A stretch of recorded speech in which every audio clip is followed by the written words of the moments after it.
everyone. So, mag-inom na mo. Mag-inom na. Opo. Okay, good morning everyone. Mo niya itong last topic, or mo niya po ang last topic na na-assign ang roleplay. So, from the word roleplay, what comes to mind? Roleplay po. Steba? Ang roleplay po, sa ako lang nakuhan po, kay muna siya. Una yung kuhan po, like, imong atagan kag story, imo na siya ni murag real life ni mo na iyak ba sa tubangan din. Nala siya props, na siya writer, na siya director, kung dito na siya, basta kay tanan. Imo po. So, tama tayong ginoo no. So, what is that ang matay pag kumanan na lesson? At the end of the lesson, you will be able to discuss the definition of role-play strategy, identify the steps in using role-play, and enumerate the advantages and disadvantages of using role-play and teaching. Pag may natag ka ng role-play, pakibasa natin.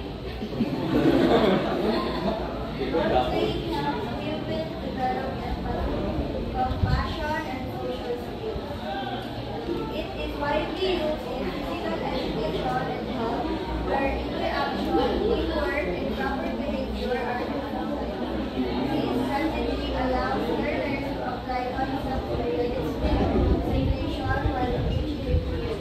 Okay, thank you.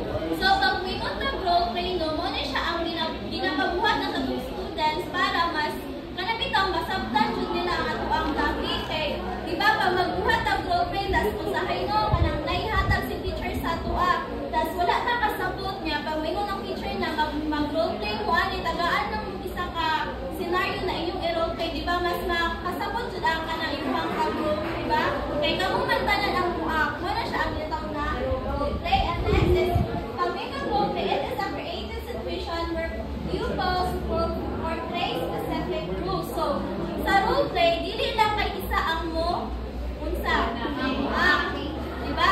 Sa isa ka group, untahay sa isa ka group kay na ay 5 members. So, pag mingon kang role-play, kana siya na 5 members, nadyo na siya ay part na scene. And also, enables immediate application of learned concepts, teacher sets objectives, set and materials, and also pupils engage through language, action, and scenario performance. So, si teacher, judarian na part is maghatag lang siya og scenario. Also, pag inighatag niya scenario, maghatag lang po na siya og mga criteria sa ilahang buhaton na sa role-play. So, sa role-play, na siya ito functions. No, sa number 1, kasi gusto mong basaan, maghatag sila ang sites. Rico? Tawag ka!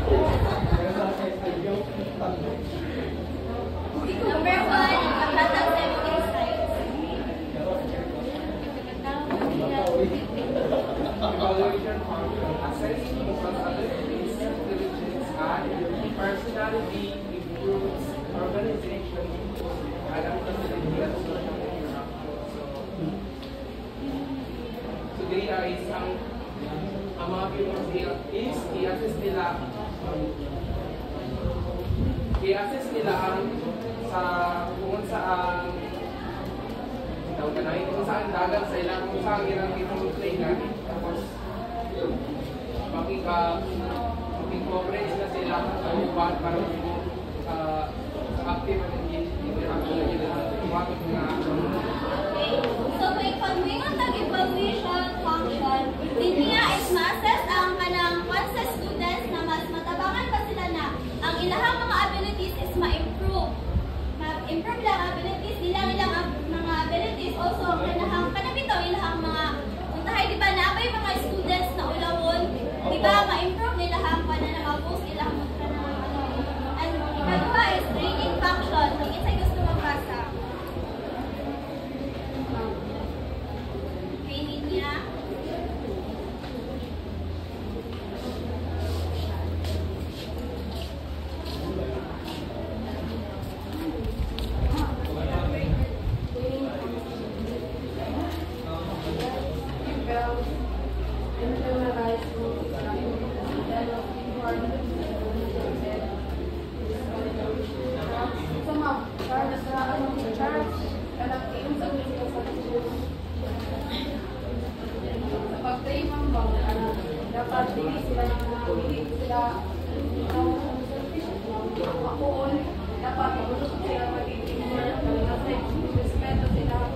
Okay, is tama tayo game mo, no? So, diri sa training function, diri is matrain na to ang mga bata para dili maghinangol sa kanang rule kay nabiyay uban no na kanang ang uban bata kay pagtagaan mo sila og kanang senaryo kay mag-ako tas si maniman abok sa actual dili din siya magkadimao. So, di ba? Dapat idiriya na kuan is a function of role play. Diri sa training function, matutuan na ng mga students na dapat mag-cooperate, mag-collaborate sila sa also, ang example natin kay pag-wingan ka sa kuan sa PE, na siya example sa pag-grouping no, ang sports festival or roles as players, referees, and scorekeepers and audience. So, for example, mag-kuan ka, mag-group ka sa imong students, tapos wingon ka na i-act nila ka ng naay basketball, mo na lang scenario, mag-act sila na naay mga players, naay referees, and also ka ng uban pa na part sa basketball. Dili lang kay imuhanas lang itudlo sa ilaha, kay nabay ubano na dili jud na nila masaktan pag dili nila matry sila kawalingon. So kini diri sa role play makatabang po sa students na ma-boost ilaha mga confidence. Pag wingon po taog sa help na activity aning role play is for example kanang naay mga nurse, mga inanabitaw na patients na masaktan ra. So, sa role play is na po siya strengths and using role play. Number 1, that we make it is read and exercise.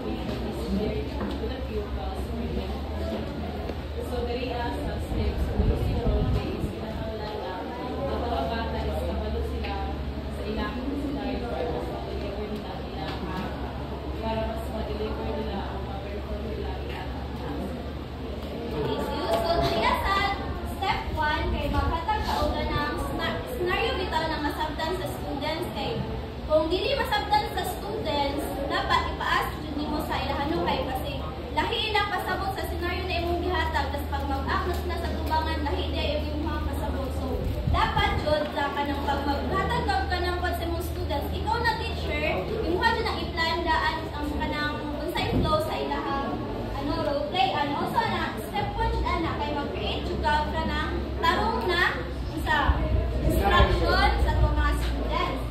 Second is give the pupils ample time to complete the task. So diri kay gitagaan naman nato sila og kanang scenario, diri na time is kanang ato na siya ipatipok kita kanang magtapok na bitaw sila para magsabot-sabot. Tapos masabutan nila kinsa na part diri, kinsa na part diri And then number 3 is find ways to process the pupils' deliberation. Isa magbasa. Hatag insights. Kasi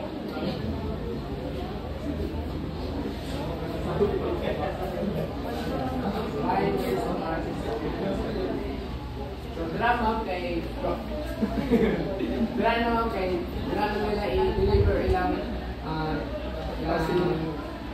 mga scene ba sa role play. So, diri di ba nakakuha naman, nakahatag naman si teacher of scenario, nasabtan na sa students, and then natagaan na po siyang time na kanang ano sila.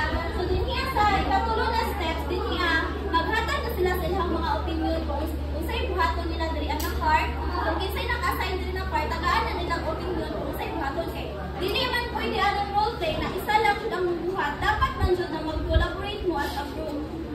Number 4, so, diri ako sa role play, naman siya advantages and disadvantages. Number 1, the pupils can immediately apply the content in relevant and real-world context. So, di ba?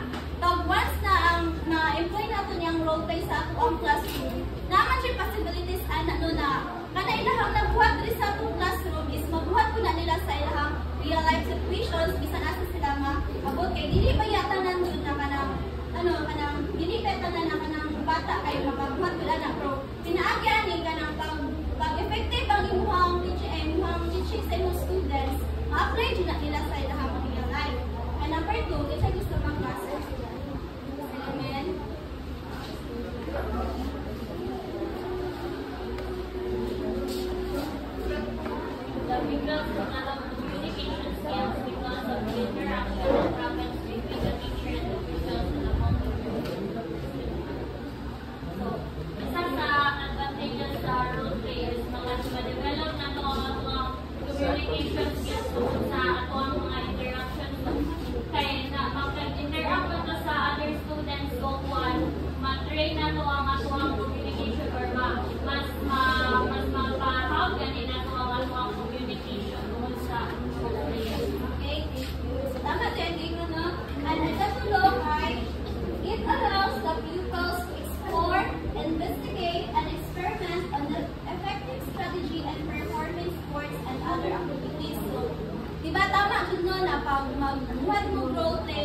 man jud mo way para mas mungindot pa bitay nimong kanang buhaton sa tubangan tapos nayuban pud ana ng mga bata is mangita po sila magtanaw ay kanang mangwan sila sin pud sa ilahang nagyan sa ilahang life or kanang ginabuhat nila para ano pud nila sa ilahang routine na ibuhat. So dinhi kay matabangan ang bata na mag ano pud ilahang critical thinking bitaw magamit nila.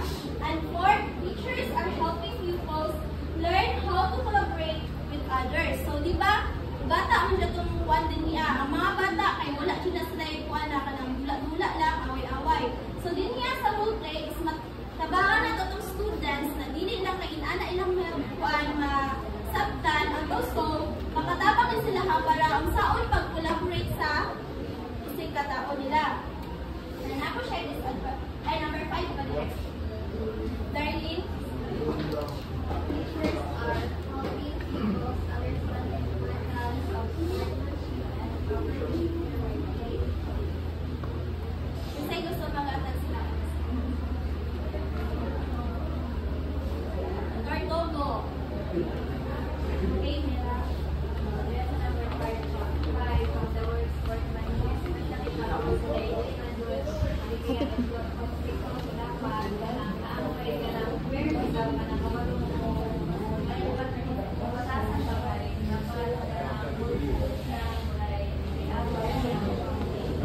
tama din mo, no? Dili sa role play, advantage na siya ang number 5 kay. Kani man gud siya, ma-help na tong students na dili bitaw magpa-siksik-siksik. Aray ko. Diba? Asa, dili sa role play kay group man jud mo, dili man jud pwede na ikaw lang isa. Kailangan man jud mo makikolaborate sa imong isikata group. So dapat dinya jud mao sa ilahang sa good behavior. And number 6, the pupils can develop self-awareness. And number 7, role play activities spark creativity and imagination among pupils. So ano daw? Sige daw. Charles.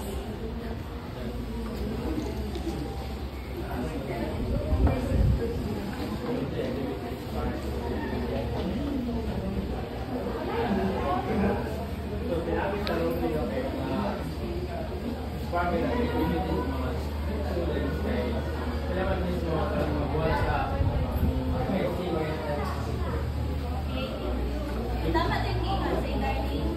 Ano man ang mag-showcase sa student ang lahat at talent. Huwag sila mag-update at para sa mas maaari sila ang lalo nila. Whenever ko dinagdang ang lahat at teamwork. Okay?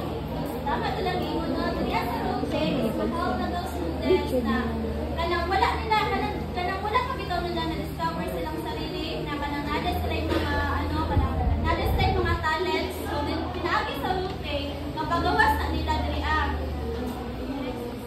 Disadvantages of using role play strategies. Number 1 is speed, manalon. Some pupils may not be comfortable in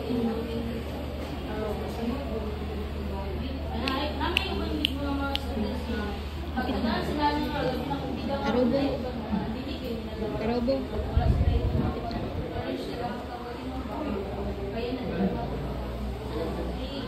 So, dirias na number 1, no? Nadya pa ng mga estudyante no, kay ulang mo. Diba? So, ikaw doon na teacher, kailangan doon yung i-post ng confidence kay. Diriya kay, sa role play, na advantages ani kay kanang imong bata, kay kanang dilipit ang tahay. Nasa sa pag-book, nada siya isang nakaaway dito So, dili siya, unconflict kay siya mag-ibilo sa iyang pag-book. So, ikaw na teacher, i-manage na din sa mga students. So, every course, guidance, and leadership. Diba? Pag mga bata, unsa man. Diba? Murag ka ng house na tanan. Sila'y house tanan, sila'y leader tanan. So, dapat. Dili ajud mo siya sa advantages. Number 3 is, it requires more time in planning and preparation. Tama, no? Kay, mga bata man, dugay-dugay, pagdalitan ng mga dagkuna. Pagdalitan ng mga bata. So, kailangan yun na time yun, tapos preparation pa yun na nila. Kailangan pa yun na mo sila i-manage. Kaya mas hindi pa yun na sila pangutana sa iyo. And then number 4, if not working that, it may cause damage to self-confidence among pupils. Ano kaya?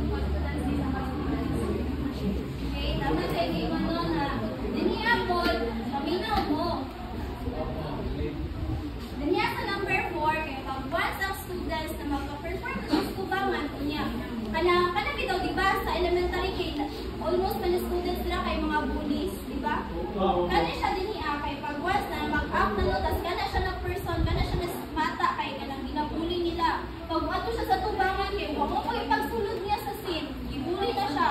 Di ba mawala ang siya confidence sa student ana. Di ba? Yes.